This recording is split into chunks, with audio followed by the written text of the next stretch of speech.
एक कस्बे में एक विधवा अंधी औरत रहती थी। उसका एक बेटा था जिसके पालन पोषण की सारी जिम्मेदारी उसके कंधों पर थी।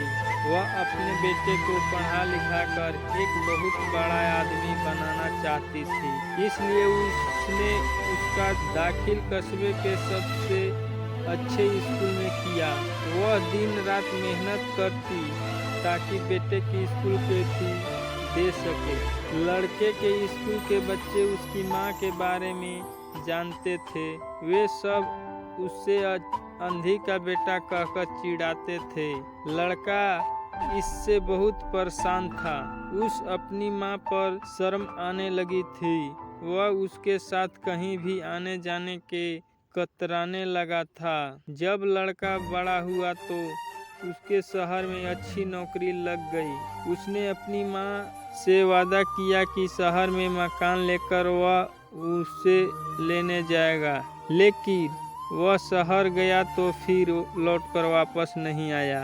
उसकी अंधी माँ उसका इंतजार करती रह गई। कई महीने बीत गए, लड़के की कोई खबर नहीं आई। कई महीने बीत गए, लड़के की कोई खबर नहीं आई।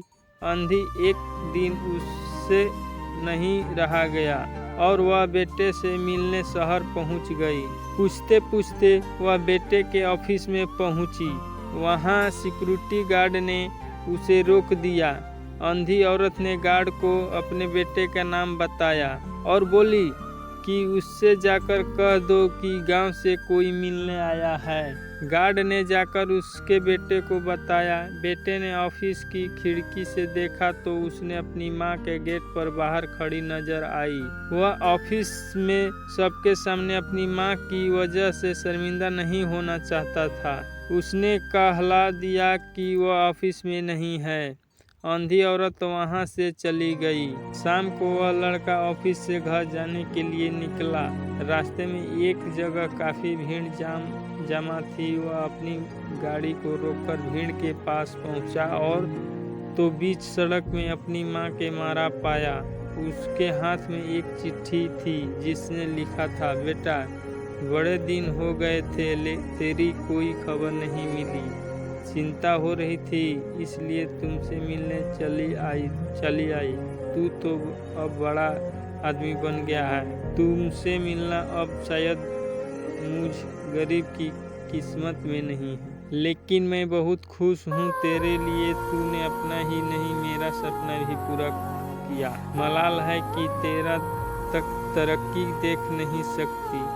काश बचपन में तेरे आंखों में सरिया न घुसा होता और मुझे तुमसे अपनी आंखों न देनी पड़ी होती, तो मेरे तरक्की अपनी आंखों से देखकर सुकून से मरती। तेरी अंधी माँ। ये पढ़कर लड़का फूट फूट कर रोने लगा। जिस अंधी माँ पर उसने शर्म आती थी, उसने उसके लिए कितना बड़ा बलिदान किया था। वह आत्मग्लानि से भर उठा और जिंदगी भर खुद को माफ नहीं कर पाया। दोस्तों, माता पिता अपने बच्चों के लिए अपना सर्वस्व निछावर कर देते हैं। उनका हमेशा सम्मान करना चाहिए।